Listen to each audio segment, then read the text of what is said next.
Louvado seja o nome do Senhor, oh, aleluia. Ele está aqui neste lugar, a presença dele é real neste lugar. Eu vos cumprimento com a paz do Senhor Jesus. Eu quero te convidar a ler um trecho da palavra do Senhor, em 1 Coríntios, o capítulo de número 1. 1 Coríntios, capítulo de número 1. Nós vamos ler alguns versos da palavra do Senhor. Eu quero começar com o verso de número 25. 1 Coríntios, capítulo de número 1, verso de número 25. Vai dizer assim: porque a loucura de Deus é mais sábia do que os homens, e a fraqueza de Deus é mais forte do que os homens. Porque vede, irmãos, a vossa vocação, que não são muitos os sábios, segundo a carne, nem muitos poderosos, nem muitos nobres que são chamados. Mas Deus escolheu as coisas loucas deste mundo para confundir as sábias, e Deus escolheu as coisas fracas deste mundo para confundir as fortes. E Deus escolheu as coisas vis deste mundo, e as desprezíveis, e as que não são, para aniquilar as que são. Feche os seus olhos, curve a tua cabeça. Eterno, nós te glorificamos, ó Deus, pela tua presença. Nós te engrandecemos por tudo aquilo que o Senhor tem feito, ó Pai, aqui neste lugar, porque o Senhor já tem agitado, ó Pai, as águas neste lugar. E coisas novas, Senhor, estão sendo geradas aqui no mundo espiritual. E pelos olhos da fé eu creio, Senhor, em coisas maravilhosas acontecendo aqui neste lugar, ó Pai. Pois os céus estão abertos sobre este lugar, ó Pai. Sim, ó Deus, como o Senhor ouviu a oração de Salomão, o Senhor também está ouvindo a oração do teu povo que clama neste lugar, ó Pai. Senhor, fala conosco segundo o teu querer, segundo a tua vontade. Não aquilo que nós queremos ouvir, mas aquilo que o Senhor tem preparado, aquilo que o Senhor tem reservado a cada um de nós, ó Pai. No nome de Jesus nós te agradecemos. Amém. Tome teu assento, glorificando e exaltando ao nome do Senhor nosso Deus. Nós estamos em uma temática falando sobre maduros, aquela pessoa que é madura, e nós estamos vendo a maturidade em todos os âmbitos da área da vida cristã. E nesse período nós estamos agora falando sobre maduros para fazer missões. Nós entendemos que o porquê da igreja ainda não ter subido, o porquê da igreja ainda não ter sido arrebatada. 2 Coríntios, no capítulo, 2 Pedro 3:8, vai dizer o porquê disso ainda não ter acontecido. Nós vamos entender que a igreja deve anunciar este evangelho a toda criatura, deve apregoar este evangelho a todas as pessoas. E enquanto todas as pessoas entenderem este evangelho, então o Senhor virá buscar a sua igreja e nos arrebatará ao céu de glória. É isso que nós queremos, e é para isso que nós servimos a Deus, adoramos a Ele, porque nós queremos ir morar nos céus.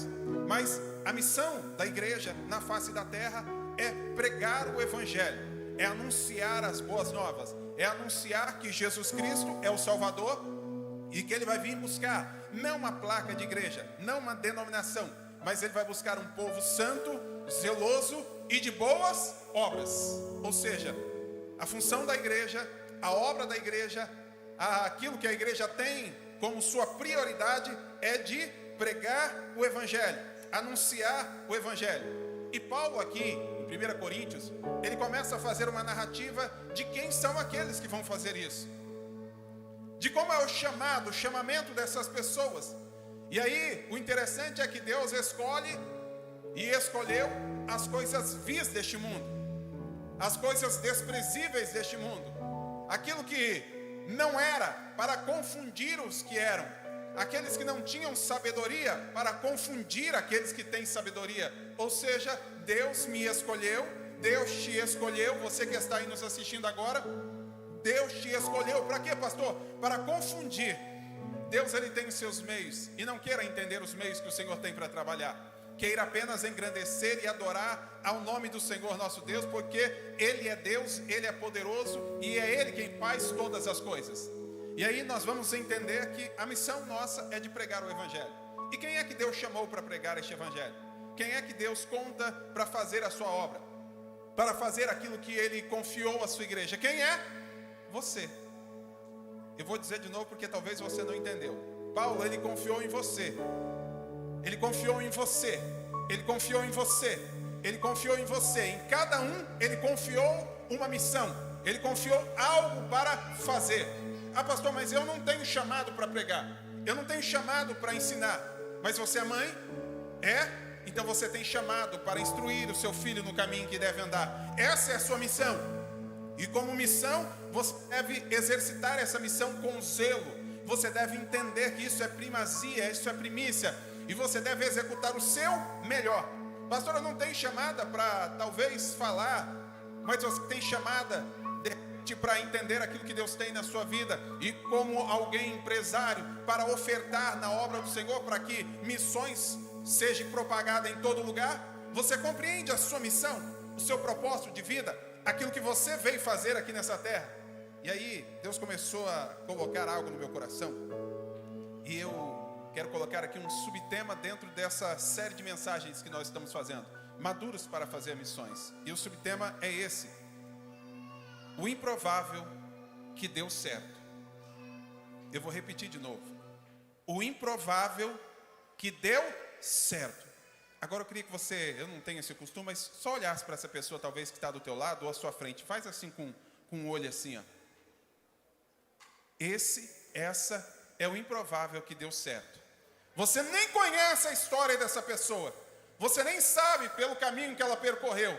Mas esse é o improvável que deu certo. E Deus colocou aqui pelo menos 3 histórias maravilhosas na minha vida, dentro da palavra do Senhor. O primeiro que eu quero falar é lá em Atos capítulo 9, a partir do verso de número 13. Verso 13 e 15, vai compreender aquilo que Deus faz na vida de Saulo, transformando a vida dele. Saulo agora, ele era alguém que tinha temor a Deus, me entenda o temor que ele tinha, mas o temor era pela religião. E ele pega cartas agora com o sumo sacerdote e fala: agora eu vou perseguir a igreja, ou aqueles que dizem igreja, ou aqueles que dizem servir a Cristo, aqueles que estão fazendo essa ousada obra. E ele agora pega essas cartas e vai para matar essas pessoas. Ele vai afligir essas pessoas. Paulo era alguém que tinha sangue nas mãos. Por quê? Alguns estudiosos afirmam que um dos responsáveis pela morte de Estevão, do apedrejamento dele, foi Saulo, porque ele tinha poder para fazer isso. Ou seja, era alguém que perseguia a igreja, alguém que matava a igreja. O pastor Rafael acabou de anteceder aqui dizendo sobre países que perseguem cristãos e que matam cristãos. E naquela época não era diferente. Como o evangelho começou a crescer, as pessoas começaram a ficar furiosas, e cada um foi morrendo de forma triste, de forma trágica. Nós vamos ver João Batista sendo decapitado. Nós vamos ver Pedro, ele sendo crucificado. Mas no momento da sua crucificação, ele disse: não, eu não posso ser crucificado dessa forma. Eu não sou digno como o meu Senhor foi. Me crucifica de cabeça para baixo. E assim ele morreu. Homens foram cerrados ao meio. Homens e mulheres foram jogados na arena. E leões mataram aquelas pessoas que ali estavam. Era esse nível que os cristãos ali da época estavam sentindo. Imagina a dor da perseguição. Você que de repente diz: ah, como eu estou sendo perseguido na igreja. Ah, como eu estou sendo perseguido no meu trabalho. Você não sabe o que é perseguição. Nós aqui não sabemos o que é perseguição de fato, de concreto, do que é ser perseguido como cristãos. Porque nós temos liberdade para pregar o evangelho. Nós temos liberdade para ir em uma praça e anunciar essa palavra. Nós temos liberdade para levar uma orquestra dessa na rua, ou em uma praça, ou em algum lugar público, e anunciar este evangelho. Nós temos essa liberdade. Mas aqui os irmãos que estavam começando a igreja não tinham essa liberdade. Eles não tinham como fazer nada. E aí eles tinham medo de Paulo. Eu não sei se você sabe o que é ter medo de pessoas. Pessoas de repente armadas, pessoas que estão fazendo coisas terríveis, estão matando, e aí você chega de frente dessa pessoa. Qual que é a sua reação? Eu me lembro de uma ocasião onde eu entrei em um lugar que era propício ali naquela ocasião para que eles vendessem entorpecentes. E a mulher, dona daquele lugar, ela disse: entra aqui, estavam evangelizando na rua, entra aqui e faz aqui uma oração por nós, prega a palavra aqui. E aí nós entramos ali naquele lugar, armamento entrando, saindo. entorpecentes entrando e saindo. E aí o pessoal que estava comigo começou a ficar meio assustado. E ela olhou para a gente e falou: pode ficar tranquilo, porque ninguém vai pôr a mão aqui em vocês. Vocês estão fazendo a obra de Deus, pode fazer a sua oração aí. E nós oramos naquele lugar. Mas cá entre nós, dá um certo medo. A gente fica: meu Deus, e agora? O que vai acontecer? Que negócio é esse aqui? Para quem já entrou em lugares escusos, sabe do que eu estou falando. Para quem já entrou em favelas para pregar a palavra do Senhor, para anunciar, sabe do que eu estou falando. Armamento para todo lado, pessoas perigosas. E aí, as pessoas que estavam ali estavam com medo. Estavam: e agora? O que eu vou fazer? Como é que vai acontecer? Aí Paulo, ele está indo para matar essas pessoas. E as pessoas, os cristãos, tinham medo dele. E quando ele chega no caminho de Damasco, uma luz resplandece. E ele começa a ouvir uma voz. No capítulo 9. E aí essa voz diz para ele: Paulo, Paulo, ou Saulo, Saulo, por que me persegues? Quem que é que está falando? Sou eu, Jesus, a quem tu persegues. E aí de repente, os seus olhos ficam escurecidos e ele não enxerga mais nada. Ele vai a um lugar e o Senhor fala para ele: entra na rua chamada direita. Você vai ficar numa casa ali. E ele vai. Quando ele vai, ele fica 3 dias sem comer, sem beber. E de repente o Senhor apareceu para ele e falou: olha, vai vir um homem aqui chamado Ananias. E ele vai orar por você e vai fazer com que a sua vista volte. De repente, Ananias é avisado pelo Senhor. E o Senhor fala para Ananias: vai lá e ora por este homem chamado Saulo. Porque ele está cego. E ele vai fazer uma grande obra para mim. Aí Ananias olha e fala: Senhor, às vezes a gente quer ensinar alguma coisa para Deus, né? A gente quer falar que talvez Deus não saiba do que está acontecendo. Senhor, o Senhor não está vendo o que está acontecendo na minha vida? E aí, Ananias fala: Senhor, deixa eu te explicar um negócio aqui. Esse homem é mau. Esse homem é um encrenqueiro. Ele está matando todo mundo aí. Não tem um que ele não está matando. E outra, eu ouvi dizer aí que ele está com cartas para matar todo mundo. Como é que eu vou lá? Ele não presta. Ele é um encrenqueiro. Ele vai arrumar confusão aqui na igreja. A igreja é lugar de pessoa santa. A igreja é lugar de pessoa tudo certinha. Se esse homem entrar aqui, vai dar confusão. Se esse homem entrar aqui, vai dar briga. Ele vai querer matar a gente. Deixa ele para fora da igreja. Deixa ele longe da igreja. Não deixa ele entrar. Aí Deus olha para Ananias e fala: ô Ananias, ele é encrenqueiro, é? Ananias, ele dá trabalho? É isso que você acha? Mas deixa eu te contar o que eu acho. Para mim, ele é um vaso escolhido. Ele pode ser encrenqueiro para você, mas para mim, ele é um vaso escolhido. Vai lá, ora por ele. E a Gleides disse aqui que aquilo que nós temos que ter é uma coisa só. O que é, pastor? Ser cheio do Espírito Santo. É o Espírito Santo que transforma a vida do homem. E aí Ananias vai com ousadia lá. Quando ele chega, ele começa a orar. Paulo agora começa a enxergar novamente. Parou por aí o milagre? Não. Ananias olha para ele e fala: opa, eu tenho um negócio aqui dentro de mim. Eu tenho algo precioso aqui, eu vou te dar. O que é? Seja cheio do Espírito Santo, Paulo. Seja cheio do Espírito Santo, Paulo. Seja cheio do Espírito Santo. Seja cheio do Espírito Santo. O primeiro é um encrenqueiro. E quantos olham para nós ou para alguém e falam: ixi, esse aí é encrenqueiro. Esse aí vai dar trabalho. Esse aí não presta para nada, é só encrenca na vida dele. Esse aí é um encrenqueiro. Mas eu quero te dizer que o encrenqueiro deu certo. Para você, aos olhos humanos, essa pessoa talvez que você está orando não tem solução para ela. Não tem saída para ela. Mas para Deus tem. E quando o Espírito Santo entra na vida do homem, algo é modificado, algo é transformado. Por quê? O improvável que deu certo. Paulo foi o primeiro. É lógico aqui na minha história, porque existem centenas de pessoas que deram certo e que ninguém dava nada por elas. Mas o primeiro é o encrenqueiro.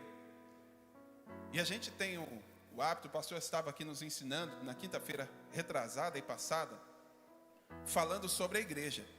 E nós estamos nessa série, e eu convido você para estar aqui nas quintas-feiras, falando sobre a igreja, e como é a igreja atual, e como eu trabalho na igreja, e como é a vida dentro da igreja. E aí nós queremos elitizar a igreja. Eu digo nós, eu e você, porque nós queremos que pessoas boazinhas estejam na igreja, pessoas santas estejam na igreja. E nós, quando vemos alguém que talvez aos nossos olhos é encrenqueiro, a gente não quer nem orar por essa pessoa. Ah não, isso aí nem oração resolve mais.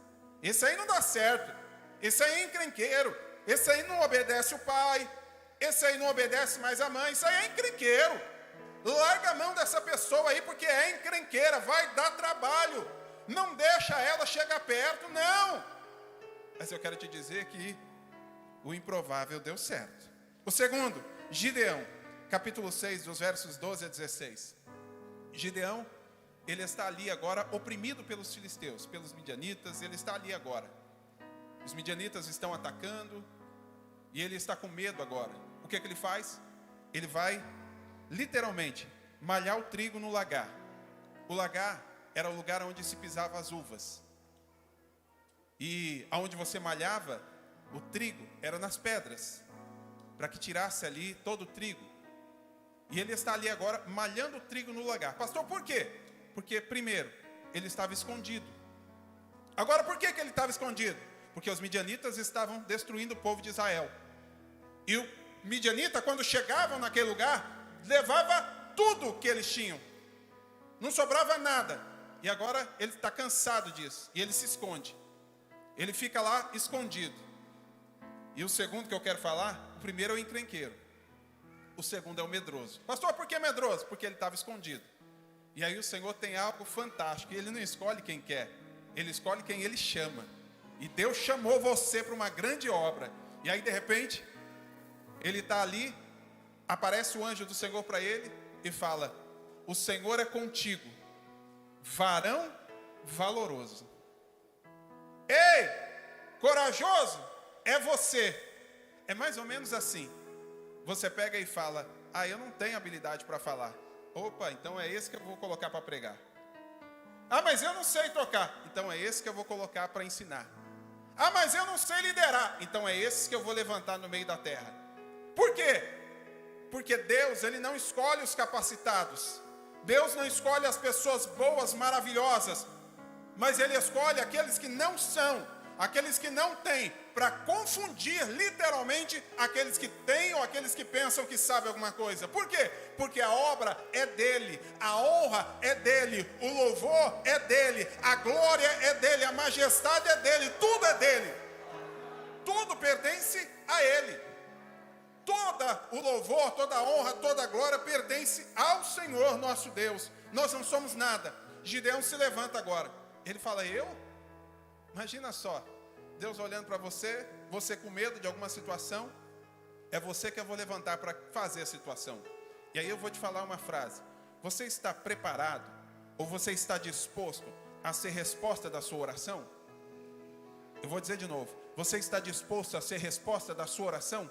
Você que está orando por um milagre na vida de alguém, você está disposto a ser resposta de oração na vida dessa pessoa? Você que está orando pela salvação de alguém, você está disposto a ir lá anunciar o evangelho para essa pessoa? Você está disposto a ensinar essa pessoa? Você está disposto a se levantar e fazer a vontade de Deus? Você está pronto e disposto a ser resposta da sua oração? Gideão agora se levanta. E você conhece a história, eu ganho tempo. Gideão levanta 32 mil pessoas, mas era muita gente. Deus não está preocupado com muita gente.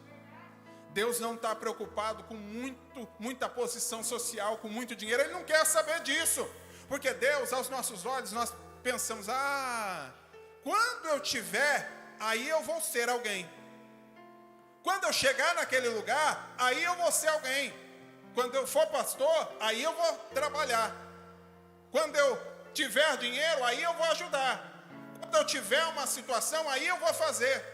Mas Deus não está preocupado com aquilo que você tem ou aquilo que você deixa de ter. Porque Ele te ama não por aquilo que você tem, não por aquilo que você pode exercitar, não pelas suas habilidades, mas Ele te ama por quem você é.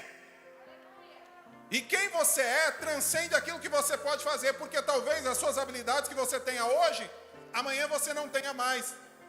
As pessoas, elas gostam de nós, a grande maioria, devido à habilidade que nós podemos oferecer para essa pessoa. devido àquilo que nós podemos ofertar para aquela pessoa. Estava conversando segunda-feira com o pastor Ricardo, e ele falando exatamente sobre isso.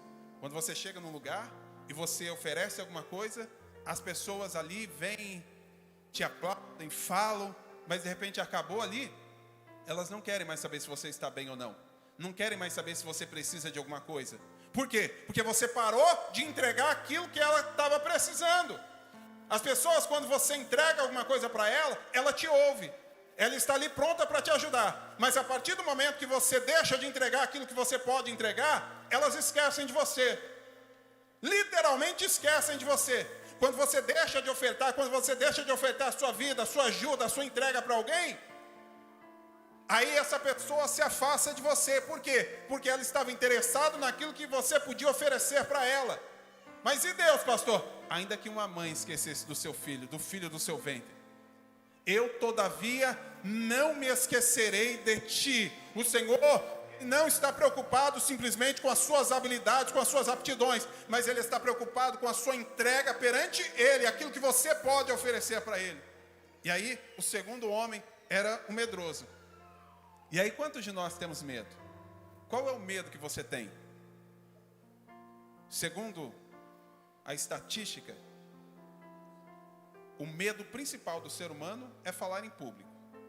Se eu olhasse para vocês aqui agora e falasse, ó, agora você vem aqui falar. E aí a primeira coisa, não, eu não, manda outro. Eu não posso, não. Uma coisa é você se preparar talvez, outra coisa é pegar você de surpresa. É o maior medo das pessoas. Tem medo mais ainda de falar em público do que de morrer. E aí, as pessoas têm medo. E qual é o medo que você tem? Ah, eu tenho medo de fracassar. Eu tenho medo de não dar certo. Eu tenho medo de constituir uma família e dar errado. Eu tenho medo de ter filhos e não conseguir saber instruir. Eu tenho medo de abrir uma empresa e dar errado e quebrar. Eu tenho medo de fazer alguma coisa e alguém vir apontar o dedo para mim e dizer que eu não sei fazer. Eu tenho medo. E ter medo é natural, porque é uma arma que o ser humano tem. E o problema não é ter medo, o problema é fugir do medo. E Deus, Ele escolhe os improváveis, aquele que tem medo. É você que tem medo? Então é você que eu quero usar. Você que pensa que não sabe, é você que eu quero usar. Você que acha que não tem nada, é você que eu quero usar. E aí, escolhe Gideão. Gideão vai lá com 300. Sabe o que aconteceu? Gideão não precisou nem pegar na espada. Por quê? Porque a peleja não é vossa, senão de Deus. Aquele que te chamou, Ele vai se encarregar da responsabilidade. O Senhor nunca vai te dar uma visão aonde lá na visão Ele não venha te capacitar, te encher e providenciar tudo aquilo que você precisa. Aonde Deus te levar, a graça dele vai te acompanhar. Aonde você chegar, a graça dele vai estar ali com você. Pastor, mas por que eu preciso da graça dele? Porque a graça dele te basta para viver nessa terra. Você não precisa de nada, você não precisa de ninguém, me entenda. Mas você precisa da graça poderosa deste Deus poderoso. Quando nós temos essa graça maravilhosa, nós conseguimos vencer todas as batalhas da vida. Todas as batalhas. Mas eu preciso entender que Deus, Ele escolhe os improváveis para fazer a sua obra. Ele escolhe aqueles que não são. Primeiro, o encrenqueiro. O segundo, o medroso. Eu já disse aqui pelo menos dezenas de vezes, mas a primeira vez que eu fui pregar, eu ainda não sei pregar, eu estou aprendendo, mas a primeira vez que eu fui nem pregar, a primeira vez que eu fui dar uma saudação, era uma consagração. A igreja estava lotada, porque a igreja gosta de oração. E aí tinha 4 pessoas na igreja, lotada de anjos voando e descendo em todas as direções. Mas aí daqui a pouco o obreiro, o diácono Claudinei olha para mim e fala, vamos ouvir o jovem Juliano agora. E eu falei, agora. Aí a perna começou a tremer. E eu fui lá e tinha preparado um versículo para ler. E eu já disse aqui, meu dedo tremia, mas tremia tanto que quando eu fui ler, eu li o de baixo. E aí alguém falou, pastor, é porque Deus queria ler o de baixo. Não, é porque meu dedo tremeu tanto que a hora que eu vi já estava apontado no de baixo, eu não consegui ler o de cima mais. De tão nervoso que eu fiquei. Eu fiquei numa vergonha tamanha, num medo tamanho, além da responsabilidade de proferir algo que não é meu, a palavra santa e bendita dele, eu estava falando em público algo que eu tinha pavor, temor. Eu não conseguia fazer. Mas Deus, Ele escolhe aqueles que não são capacitados para fazer a sua obra e a sua vontade. E aí, o primeiro é o encrenqueiro. O segundo é o medroso. E eu acho que, se eu for colocar aqui, talvez eu não seja tão encrenqueiro, não. Pode ser que sim, mas talvez eu não seja tão encrenqueiro, não. Mas medroso, eu estou aqui nessa parada, pastor. Pensa no menino que era medroso. Mas pensa, medo de escuridão, era eu. Medo de invelório, pelo amor de Deus, misericórdia. Medo de tudo que você imaginar, eu tinha medo. De raio. Não foi porque eu quis ter esses medos, é porque os traumas foram vindo. Eu me lembro em uma procissão que eu estava caminhando, ainda jovem, um fogo de artifício subiu, eram várias explosões, subiu, e aí daqui a pouco desceu, e tinha uma multidão de gente assim, mas uma multidão, muita gente, e aí daqui a pouco alguém começa a gritar, sai correndo! E eu olhei assim, a hora que eu vi todo mundo saindo correndo do meu lado, eu falei, não vai dar tempo, o que está acontecendo? Alguém fala, pastor, isso não aconteceu, comigo aconteceu. A bomba entrou dentro da camiseta e explodiu minha camiseta. Só que não fez esse puff, não, foi bem alto mesmo, explodiu. Minhas costas ficou toda cheia de marca, mas cheia. Eu cheguei em casa, a polícia me pegou ali, eu era jovem ainda, a polícia me pegou e me levou para minha casa. Quando chegou lá, minha mãe, pronto, menina aprontou. Aí o policial, não mãe, é que caiu um fogo de artifício nas costas dele. Mas nas costas entrou dentro da camiseta aqui, explodiu. E aí eu não podia ver barulho de fogo para nenhum lugar, que eu tinha pavor. Raio então, trovão, pensa em alguém que tinha medo também. Mas por quê? Menino ainda. Pastor, mas tem uns negócios que acontecem com o senhor, que misericórdia, hein? Eu não sei, talvez aquilo que Jó disse aconteceu na minha vida, aquilo que eu mais temia me aconteceu. Eu estava pendurado na janela, e antigamente as janelas eram de ferro, e estava caindo aquela chuvinha fraca, e a chuva ia caindo, ia batendo na janela, e eu ali pendurado na janela, olhando a chuva. Eu morava na casa do fundo, e tinha um terrenão na frente, e eu ali olhando a natureza, feliz da vida, e a água batia, caía no meu pé, e ali tinha um aguaceiro, mas estava gostosinho, porque estava calor, e eu ali olhando, todo feliz da vida. Daqui a pouco caiu um raio, mas o raio não cai, depois que eu descobri que ele sobe, e aí daqui a pouco veio e respingou tudinho na janela onde eu estava. E aí eu dei aquela tremida ali, saí correndo, entrei debaixo da cama. Aí você fala, mas pastor, aconteceu isso com você? Aconteceu. O raio me pegou. Pensa em alguém que tinha medo de tudo. Por quê? Porque foi me traumatizando desde a infância. Eu disse aqui já, por que eu não falo em público? Não falava, pelo menos.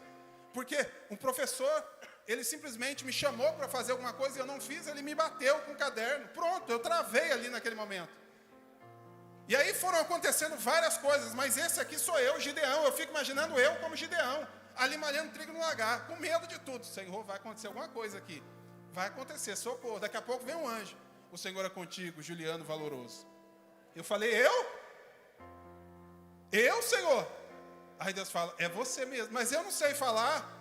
Mas eu não sei, mas é você que eu quero. Mas eu não sei fazer, mas é você que eu quero. Mas eu não tenho, mas é você que eu quero. Você que está dizendo que não sabe, que não tem, é você que Deus quer. E aí o terceiro, para a gente finalizar. O primeiro é o encrenqueiro, o segundo é o medroso. Vai se identificando aí. O terceiro é Jefté, capítulo 11 de Juízes. No capítulo 11 vai aparecer um menino ainda na história. Jefté, que depois vira homem. Mas a história dele começou bem na infância. O Senhor olha para ele e também fala que ele era um gileadita valente. Porém, filho de uma prostituta. O pai dele havia tido um caso extraconjugal. E aquele menino cresceu. Os irmãos dele ficaram com inveja dele. Falou, esse menino aqui, ele não vai ficar aqui não. Ele não é filho da nossa mãe. Vai embora daqui. Expulsaram o Jefté dali. Mandaram ele embora. Falou, aqui você não fica. Aquilo que é do meu pai não é seu.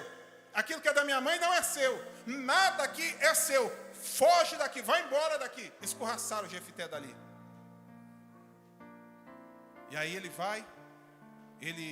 Deus começa a dar estratégia para ele. E ele começa a ser poderoso na terra. Porque quem abençoa o lugar somos nós. Não é o lugar que nos abençoa, mas somos nós que abençoamos o lugar. E Jefté tinha a graça de Deus na vida. E aí daqui a pouco ele começa a ser um homem próspero. Os inimigos começam a invadir Israel novamente. O que fazem? Vamos chamar Jefté. Os anciões foram lá, chamaram ele. Mas vocês não me expulsaram? Vocês não falaram que eu não valia nada, agora querem me de volta? Não, pode vir. E ser você como nosso líder. Sabe por quê? Porque Deus pega aqueles que não são para confundir aqueles que são. Por quê? Porque é o improvável que deu certo. E aí Jefté entra na batalha, vence a guerra. Por quê? Porque Deus era com ele. Mas o terceiro é aquele que tem a família desestruturada. Qual que é a função do pai? É dar direcionamento aos filhos. Essa é a função primária do pai. É dar direcionamento, dar destino aos filhos. E quantas pessoas estão sem destino por aí? Quantas pessoas estão perdidas por aí sem destino porque lhe faltou paternidade? Porque a família está desestruturada. E hoje, o inimigo da nossa alma está pregoando por aí que família não vale a pena. Que pode casar, se não der certo você separa e casa de novo, então nem casa, mora junto que é melhor. Se não der certo vai cada um para o seu lado. E as famílias estão cada vez mais desestruturadas. Filhos crescendo sem autoridade dos pais, mulheres abandonando as casas, homens abandonando as casas, filhos perdidos em todos os lugares. Eu falo isso porque eu trato de pessoas quase todos os dias nesse sentido. E como nós estamos vendo pessoas desestruturadas, família sem estrutura alguma. E aí a pergunta é, o que vai acontecer com um filho desse, com uma criança dessa que o pai está desestruturado? Que a mãe não tem estrutura nenhuma, o que vai acontecer com uma criança dessa? O que vai acontecer com a nossa nação, se nós continuarmos deixando isso acontecer? E aí Jefté era alguém que não tinha estrutura familiar alguma. Não tinha ali a presença paterna de alguém para dar direcionamento para ele, a cobertura da mãe, o calor da mãe, não tinha nada, não tinha ninguém para perto dele. Mas ele falou, eu sei o que eu vou fazer. O que você vai fazer? Eu vou me conectar direto no Criador, porque Ele é o meu Pai. Ele vai me ajudar, eu vou ter direcionamento com Ele. E ele foi lá e fez. Alguém olhou para ele, ó, você não vai dar certo na vida. Mas ele acreditou naquilo que Deus tinha para a vida dele. E aí eu volto de novo ao tema dessa mensagem. O improvável que deu certo. Talvez alguém tenha olhado para você e falado da seguinte forma: você é mulher solteira, você é mãe solteira, você não vai dar certo na vida. Você é um pai solteiro, você não vai dar certo na vida. Você já não tem estrutura nenhuma na sua vida. Você não teve estrutura dos seus pais. Você não tem estrutura com você. Não vai dar certo. Alguém olha para a sua empresa e fala, essa empresa vai falir. Ou talvez já até faliu. E aí alguém fala para você, não vai dar certo. Alguém olha para você e fala, esse ministério seu, não vai dar certo esse ministério seu. Essa vida sua não vai dar certo. Essa criança não vai dar certo na vida. Esse jovem não vai dar certo na vida. Essa pessoa não tem estrutura nenhuma, não tem como acontecer nada. Você viu fulano de tal? Ele tinha toda a estrutura e mesmo assim não deu certo. Imagina você que não tem estrutura familiar. Imagina você que não tem estrutura financeira. Imagina você que não tem estrutura espiritual. Você não vai dar conta, você não vai aguentar nada, você não pode. Quantos de nós ouvimos isso a vida toda?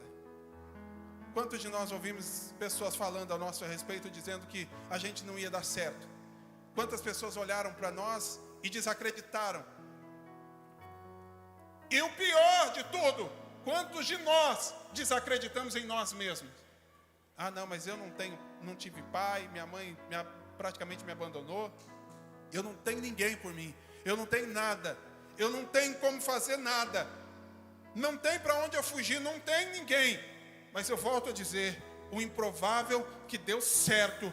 Deus conta com você para uma obra, meu irmão, você não está entendendo. Deus, Ele te escolheu para uma missão. Deus te escolheu para uma obra. Pastor, que obra é essa? É aquilo que está nas tuas mãos para você fazer. Mas enquanto você não entender que talvez você ache que você é improvável, talvez você olhe a sua situação e fale, eu não tenho condições, eu não posso fazer nada, eu não consigo fazer nada, eu não tenho habilidades para fazer nada. Mas Deus olha e fala, o que está faltando aí? Senhor, está faltando dinheiro, está faltando estrutura familiar, está faltando ensinamento, está faltando isso, aquilo. E aí Deus fala, não está faltando não. Não está faltando isso. O que está faltando? Você ser cheio do Espírito Santo. Vou dizer de novo, você ser cheio do Espírito Santo. Você ser cheio do Espírito Santo. Você ser cheio da presença do Espírito Santo de Deus. Porque quando o Espírito Santo entra na vida do ser humano, ele muda, ele transforma, ele faz um milagre acontecer. Eu já disse aqui do medo que tinha, mas talvez os três aqui, eu disse brincando, o encrenqueiro, que não seria eu, mas pensa no menino encrenqueiro. Eu já disse aqui algumas vezes, mas eu preciso falar isso, porque talvez alguém ainda não escutou e essa palavra é direcionada para você. Eu era uma pessoa, e luto todos os dias da minha vida, extremamente nervosa. De cada 10 palavras que eu falava, pelo menos 12 eram palavrões. Pastor, e hoje? Graças a Deus, eu não falo. Por quê? Porque o meu vocabulário mudou, o meu coração, a minha alma mudou. Mas era uma pessoa extremamente encrenqueira, que entrava num lugar para arrumar encrenca, para arrumar briga. Entrava num lugar, não levava desaforo para casa, porque aprendi assim, você não me traga desaforo para casa. E se você brigar na rua, era assim que a gente entendia antes, né? Se você brigar na rua, faz favor de bater lá. Porque se você não bater lá, você vai apanhar aqui. Então você vai apanhar lá e vai apanhar aqui. Pelo menos você bateu lá, aí você apanha aqui. Era assim o meu ensinamento, foi esse. E aí alguém olhou para mim com 12 anos, falou, esse daí a polícia vai matar. Esse aí os bandidos vão matar. Isso aí não tem como acontecer nada na vida dele. Mas Deus olhou com um olhar de misericórdia para mim e disse, você, aos olhos do homem, é improvável, mas eu vou fazer a tua vida dar certo, eu vou fazer o teu ministério dar certo, eu vou fazer a tua família dar certo, eu vou fazer aquilo que eu tenho na tua vida dar certo.